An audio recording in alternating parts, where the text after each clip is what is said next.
পরিবার পরিজন নিয়ে সংসার চালাবার জন্য আপনারা যেই বেতন পান তা দিয়ে আদৌ পরিবার চালানো সম্ভব না।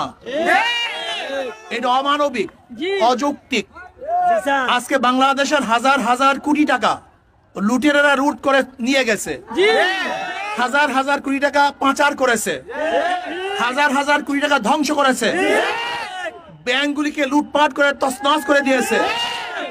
অথচ আজকে আমাদের গ্রাম পুলিশ কিন্তু তারা আজকে ক্ষুধার তাড়নায় আজকে রাস্তার মধ্যে শুয়ে আছে। তাদের অধিকারের জন্য তারা আজকে রাস্তার মধ্যে আছে, এই গরমের মধ্যে, রৌদ্রের মধ্যে।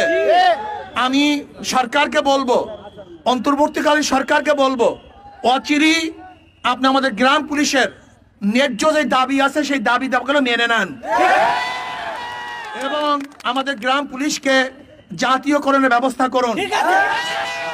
আমাদের গ্রাম পুলিশ ভাইরা যেন দুমুটা খেতে পারে, দুটা কাপড় পরতে পারে, তাদের বাচ্চাদের নিয়ে গিয়ে চলাফেরা করতে পারে, এই ব্যবস্থা অবশ্যই সরকার করতে হবে।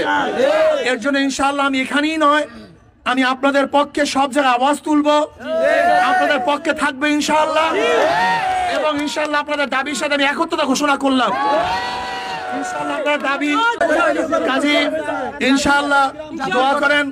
আমি জাতীয়করণের জন্য সরকার ঘোষণা দিয়েছে, আমাদেরকে শুধু বাড়ায় আমাদের বাস আমরা চেষ্টা করতেছি ইনশাআল্লাহ সর্বমহলে আপনাদের পক্ষ নিয়ে সর্বমহলে আমি নক করার চেষ্টা করব ইনশাআল্লাহ। আপনারা সুস্থ থাকুন, সুন্দর থাকুন, আপনাদের জীবন উজ্জ্বল হোক। আল্লাহ পাক আমাদের সবাইকে দুনিয়াতে ভালো রাখেন, উপরও ভালো রাখেন, এই দোয়া করতেছে। আল্লাহ আমাদের সবাইকে কবুল করেন।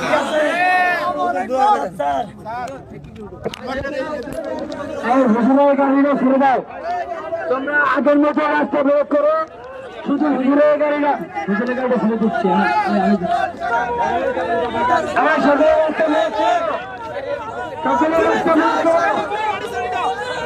শুধু